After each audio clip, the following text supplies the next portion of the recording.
Bonjour les michetots, j'espère que vous allez bien. Aujourd'hui on se retrouve pour une nouvelle vidéo où on va parler de films de Disney et plus principalement des films Disney réadaptés. Je vais vous dire qu'est-ce que j'en pense, qu'est-ce que je trouve de cool, qu'est-ce que je trouve pas cool et mon avis dessus. Le marché du streaming s'est très largement diversifié depuis ces dernières années et là du coup en 2020 le 7 avril j'ai pris mon profil Disney Plus quand c'est sorti en France, donc du coup c'était pendant le confinement, donc je pense que ça a grandement aidé aux chiffres et aux revenus qu'a pu gagner Disney, etc. Donc je pense que c'était vraiment un bon moment. Donc je vous ai fait gagner déjà des profils sur Instagram. Je reprends un compte le mois prochain, donc je lance un nouveau concours. Pour gagner un profil Disney Plus, il suffit de liker et de commenter la vidéo et je tirerai au sort parmi les commentaires. Je me sers rarement de 4 profils en même temps, donc autant vous en faire profiter. Disney Plus, qu'est-ce que j'en pense? Je pense que c'est clairement une petite révolution, quelque chose qui est cool pour les fans de Pixar, de Marvel, de Star Wars, la possibilité de les voir comme ça à l'infini. Donc certes on les a pas forcément en physique, en VHS, en cassette, en ce que vous voulez, en DVD, mais c'est vraiment cool voilà sur sa télé de retrouver un petit peu nos héros d'enfance, des films qu'on n'avait pas forcément l'occasion de revoir sauf si on les achetait. 6,99 par mois pour tout ce programme, je trouve ça plutôt pas mal. Je suis pas payée pour en faire la promo, j'aimerais bien. Le seul truc que je pourrais critiquer par rapport à la plateforme, c'est qu'à chaque film, à chaque documentaire, à chaque épisode de série que je regarde sur Disney+, il y a toujours un bug d'au moins 15 secondes, c'est quand même énorme sur le film, donc on entend le bruit mais on n'a pas l'image reste bloquée comme si on avait fait un arrêt sur image et c'est vrai que c'est un peu dérangeant quand on a payé un service et que du coup à chaque film ça bug et on ne sait pas à quel moment ça va tomber. Le catalogue je le trouve particulièrement vide, j'ai vraiment en un mois regardé pas mal de choses, c'est vrai que ça se diversifie pas vraiment, je trouve qu'il y a peu de choses mais c'est vrai que ça m'a fait plaisir de regarder toutes les princesses Disney, les classiques, les fées clochettes, etc. Enfin c'était exquis de regarder tout ça. Donc du coup j'espère que ça va vous plaire, c'est parti.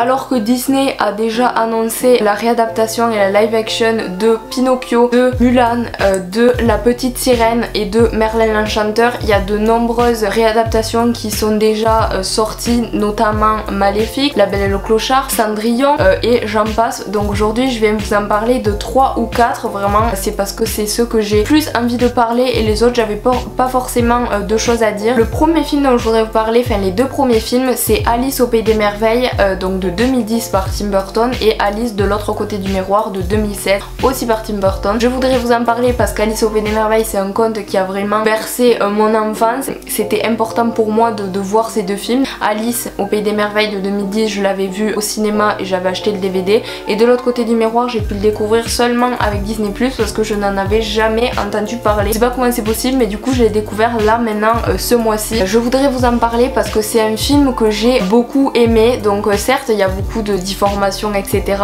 mais il y a quand même des décors qui sont vraiment sublimes, une mise en scène qui est irréprochable, toujours dans un lyrisme, un côté un petit peu psychédélique où tu sais pas vraiment où t'es, il y a des choses qui ont ni queue ni tête etc, on retrouve vraiment ce sentiment là, donc c'est ça que j'ai aimé. Un petit truc négatif que je pourrais dire et qui pourrait vraiment me gêner mais au final je m'y suis fait, c'est l'actrice. Certes elle joue vraiment très bien mais je la trouve pas belle, je trouve que son rôle, elle joue bien son rôle mais je suis sûre on aurait pu trouver une autre actrice pour faire la différence. Je sais pas, j'ai du mal avec son physique et c'est très rare que ça m'arrive ça avec des films. C'est vrai que voilà toutes les tenues qu'elle met etc, je la trouve absolument pas féminine. C'est vrai qu'on retrouve une Alice un petit peu plus aventurière, peut-être c'est pour ça qu'ils ont pris avec une tête un petit peu moins angélique pour que ça fasse plus guerrière, plus aventurière, plus garçon manqué, je ne sais pas. Aussi j'ai trouvé qu'ils avaient vachement déformé l'univers. C'est vrai qu'il faut aimer Tim Burton et moi Dieu sait que je l'adore, en soi c'était pas un problème et on pourrait reprocher quand même à ces deux films d'avoir vraiment trop transformé l'univers d'Alice. C'est vraiment fait quand même avec bienveillance et avec un sérieux, une qualité monstrueuse, enfin c'est super bien fait quoi. Voilà, je vais essayer d'aller quand même assez vite sur les décors qui restent sublimes et voilà on est dans une aventure, dans un spectacle, enfin, on est totalement bercé par l'histoire et on n'a pas le temps de s'ennuyer, donc c'est pour ça que je mettrai 6,5. J'irai pas mettre jusqu'à 7 parce que c'est pas non plus une pépite mais c'est vrai que c'est quand même un Disney réussi. Je mettrai 6,5 pour les deux films en entier dans leur globalité. J'ai trouvé original le deuxième. Des fois on se dit ouais les Disney le 2 ça en fait trop, le 3 nanana. Et au final j'ai trouvé que le 2 était très bien amené pardon, ce qui explique ma note. Donc maintenant on va parler d'un navet, vraiment un des seuls que j'ai vraiment pas aimé, c'est Le Roi Lion de 2019 de Jon Favreau. C'est certes de très belles images, un réalisme époustouflant avec des plans très beaux, de la nature vachement bien, enfin une belle nature avec des personnages de synthèse vraiment réussis, tout était réussi, sauf que ça en perd son charme et c'est vide. J'ai l'impression que les personnages c'est des fantômes, ils ont aucun, enfin pas aucun lien, mais ils ont aucune âme, on dirait ils ressentent rien, qu'ils ont aucune affinité, non seulement les voix que ce soit françaises ou anglaises, j'ai l'impression que voilà ça colle pas, ça marche pas, comme par exemple Nala, des fois elle a une voix toute petite et quand elle rugit c'est pas crédible, ça va pas du tout avec son corps on va dire. Il y a des choses qui ont été très bien traitées, les images etc, bon ça on pourra pas leur enlever, mais par contre les voix, les relations entre les personnages c'est vide quoi. Je mets un 4 sur 10 parce que je pouvais pas mettre plus, parce que je peux pas mettre la moyenne à ce film, je suis pas de mauvaise foi mais pendant 2 heures j'ai eu l'impression de ne pas regarder Le Roi Lion. Déjà certes j'ai reproché dans ma vidéo des Oscars que je mettrai en description qu'il n'y avait pas eu de prise de risque, ils n'avaient pas voulu intégrer d'autres personnages ou qui auraient aimé quelque chose de la part de Disney pour qu'il soit différent, vous voyez. Parfois c'était peu crédible, donc du coup 4 sur 10 pour avoir tenté de nous ramener dans notre enfance, mais aussi pour tous ces effets visuels qui sont incroyables, et c'est pour ça qu'il a été nominé aux Oscars, hein, ça c'est sûr, pour les meilleurs effets spéciaux. C'est plus s'ils avaient gagné, c'était pas Avengers, c'était... Qui c'est qui avait gagné? Je me rappelle même plus. Donc on va passer à un film plus récent, c'est parti.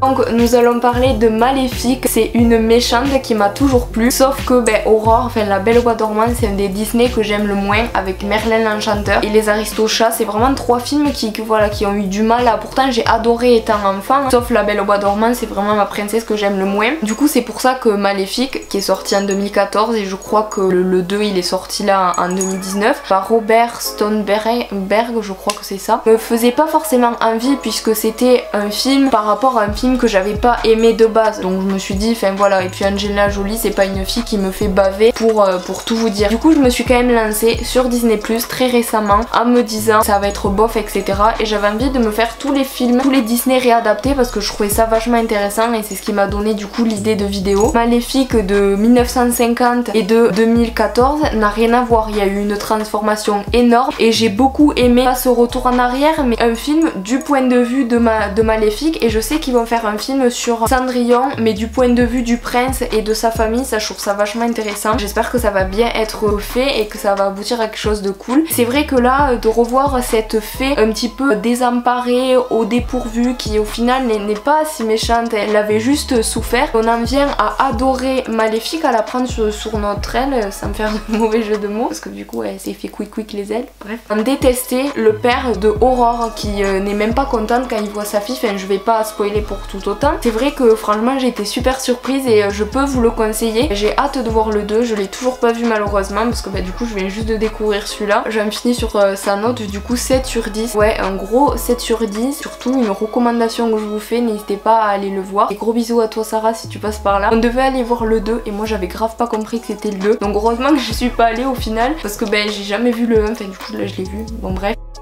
Donc le dernier film, et je termine désolée sur une note négative, c'est La Belle et le Clochard de Charlie Bean qui est sorti en 2014 il me semble, non pas du tout en 2019. C'est pour moi une grande déception. Et c'est un film pour moi qui sert à rien, qui n'a rien apporté, qui n'a abouti à aucun changement. Ça manque de charme, ça manque d'âme. Les chansons sont ennuyantes, je sais pas, il y a un côté un peu bobo, un côté jazz qui aurait pu être exploité, qui aurait pu être cool. Non, heureusement qu'il y a encore la scène du spaghetti, sinon ça aurait manqué largement de charme et j'aurais pété un câble. Ils ont voulu essayer de faire un truc un peu love entre les deux chiens au lieu de plutôt une histoire d'amitié et d'union, je sais pas comment vous expliquer. Et pourtant j'ai adoré La Belle et le Clochard en dessin animé, ainsi que le 2 aussi. Je sais plus s'il y a un 3 mais en tout cas le 2 je l'avais grave kiffé quand ils ont eu des petits enfants et tout, genre trop mignon, c'est des petits chiots. C'est une bande de chiens, enfin on dirait je lance une insulte, qui sont pas du tout attachants, pas du tout réalistes. Par contre les effets spéciaux,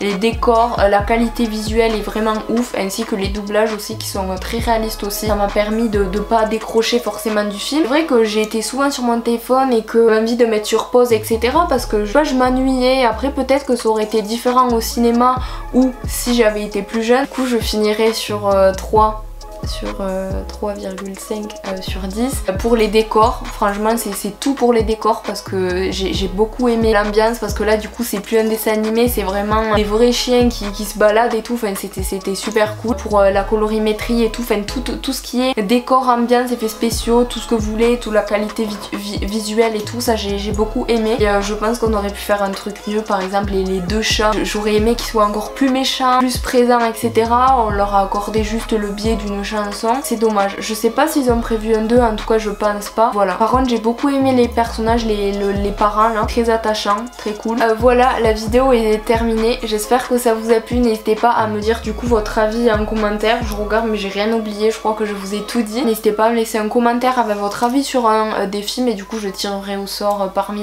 les commentaires pour voir qui a gagné le compte Disney+. Bon, stop les michetots, désolée, avant de quitter la vidéo il faut que je vous parle de 2 produits que j'ai reçus de la part de Sephora, donc je vous mettrai les prix à l'écran parce que je m'en rappelle pas. J'ai reçu tout d'abord un sérum anti-imperfection au chanvre, donc c'est un sérum de nuit mais j'ai mis 2 jours à me rendre compte et je le mettais matin et soir et au final ma peau est toute mignonne en vrai. Genre vous savez qu'à chaque fois je les produis au chanvre, je veux trop les tester. Et ben je vous en ai parlé sur Insta, là je vous en reparle pour vous dire que c'est bon, c'est validé. J'ai reçu aussi un parfum de Sephora également. Parfum un peu poivré, un peu fort, vous voyez.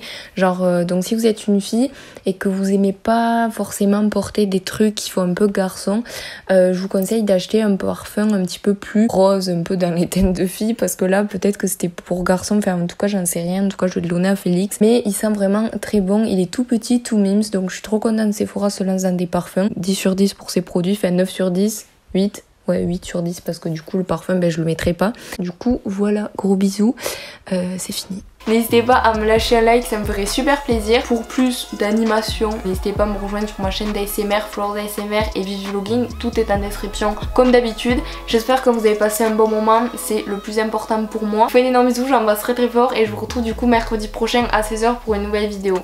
Bye.